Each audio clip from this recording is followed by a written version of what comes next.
I think they're having better balance offensively. Giannis has played at this incredibly high level throughout, but he was kind of willing the rest of the team to play at that level. Now it seems like everybody else is playing at a much higher level. Obviously, Drew Holiday's been really good for them. You saw tonight Chris Middleton, didn't play a lot, but he started to make shots. He was showing some consistency. Portis and Lopez, that duo, they're going to create a lot of problems. I'm excited to see them in the postseason because they can go big, they can go small. Yeah. Defensively, that supporting cast is starting to play better for them. And I think guys like Ingles coming off the bench is going to be important for them. Also, Javon Carter. He's a young man that I don't think gets enough credit because he's a glue guy. Does a lot for him defensively, can make some open shots. They're a really good team. To me, I think they have the highest ceiling. Even though Boston, I think, has more depth overall, 1 through 10, Milwaukee, with how they can play and how many matchup problems they can create if they have a healthy Chris Middleton, man, I tell you, that Eastern Conference at the top is setting up to be special. Over the course of an entire month, the Milwaukee Bucks didn't lose a single game, and they're currently steamrolling the competition by having the longest winning streak this competitive season. During this long stretch, the Bucks have absolutely dominated both ends of the floor. They led the league in points scored with an average of 124.5 points a ball game. And they're also number 1 in defensive rating by limiting their opponents to just 105.9 points per game.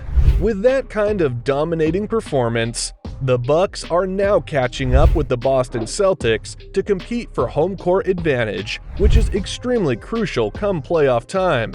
And based on their current momentum, it's safe to say that they got a pretty good chance of claiming the top spot in the East with the way their roster is structured right now. Well, speaking of that, let's now talk about the major pieces that made things work for them in this winning streak, starting with the head of the snake, the Greek freak himself, Giannis Antetokounmpo. Although he's struggled a bit with injuries before and after the All-Star break, throughout the last 13 games, Giannis has been mostly very durable, and he was just an absolute beast, averaging almost 32 points an outing, along with 12.2 rebounds and 5.5 assists, while shooting almost 58% from the field, and 33.3% from 3. The Greek freak has always been the guy, carrying the scoring load for the Bucks, and in the last 13 games, the two-time MVP just took matters into his own hands on several occasions. See, here's Giannis going downhill against the Clippers. Now, as you can see, there's still a lot of time left on the shot clock, but despite that, Giannis wasted no time in attacking the paint, and he just powered his way through multiple defenders in this possession. When their offense doesn't pan out the way they want it to, the Bucks will always have a safety net in Giannis, as he can just destroy defenses all by himself, just like in that play. And when you have a player like that, it's almost a guarantee that you won't be having any problem in terms of putting up points in the scoreboard. Now, aside from Giannis, the other guy that's been playing really well for them as of late is Drew Holiday.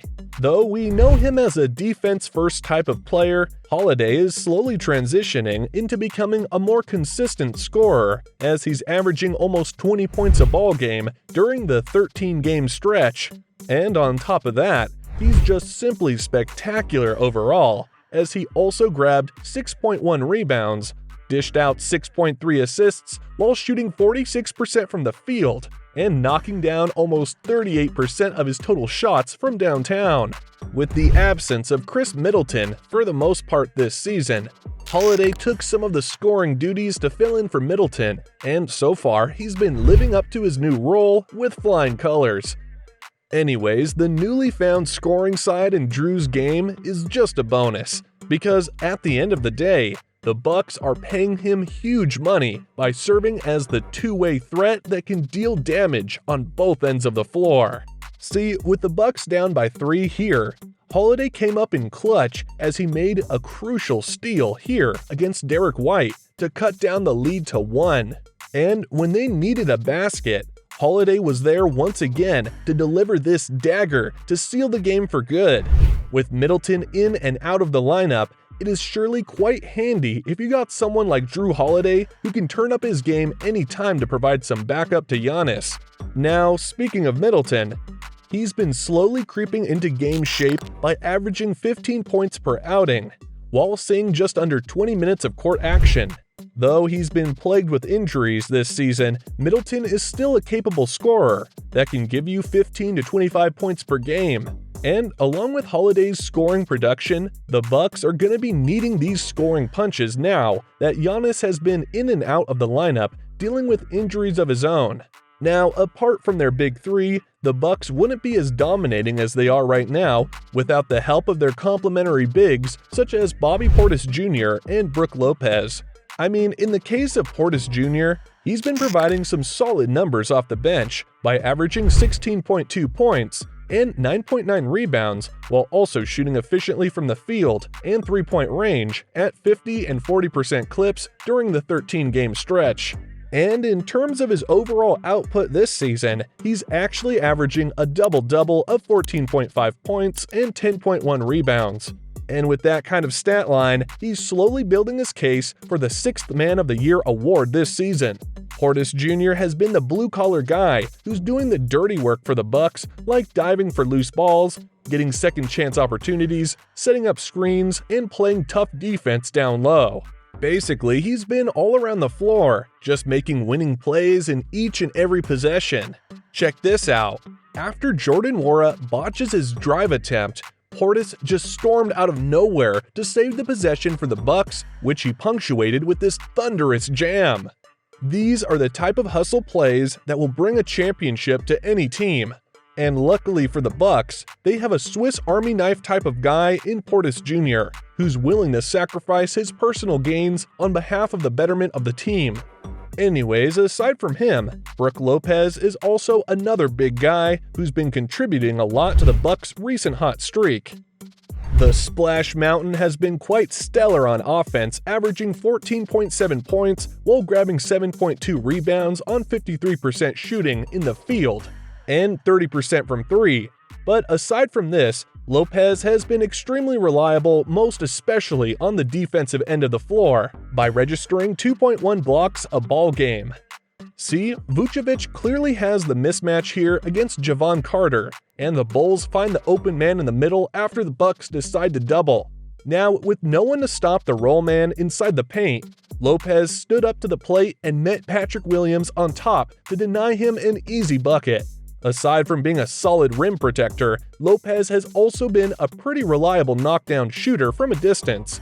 And speaking of shooters, the Bucks also got some solid floor spacers like Jevon Carter and Grayson Allen to help out Giannis and other penetrators in knocking down wide-open shots coming from kick-out passes. See, here are Grayson Allen's stats during the Bucks' 13-game winning streak. And as you can see, he's been hitting 42% of his shots from three on almost 6 attempts a ball game. Meanwhile, Jevon Carter is actually shooting better than Allen from three-point range by hitting 50% of his shots while jacking up 5 attempts a ball game in that 13-game stretch. See, in this elbow action right here, Giannis just gave Allen a little handoff, and that little space is all Allen needed to go up and drill this three-pointer. Now, during the Bucks' early offense, you can see that the defense is going to focus on Giannis on most occasions. And this allows for floor spacers like Jevon Carter to get into their spots while waiting for the kick-out pass before calmly knocking down the corner three in transition. From offense to defense, the Bucks have it all covered on both ends, and with all the numbers and highlight clips that I showed earlier, it's quite easy to say that the Bucks are going to continue trending upward with the way they're playing right now as a unit. And even if Giannis won't show up in the next couple of games due to injury, the Milwaukee Bucks have proven that they can still win even without the two-time MVP in their corner, just like what they did in the blowout win against the Heat. With that said, the road in the East just became tougher with the way the Bucks are rolling right now. And if I'm on a lower-seeded team, it'll be best for me to avoid the Bucks in the first round as much as possible, because you don't want to get in the way of this dangerous Bucks team, especially now that they're gaining steam heading to the playoffs.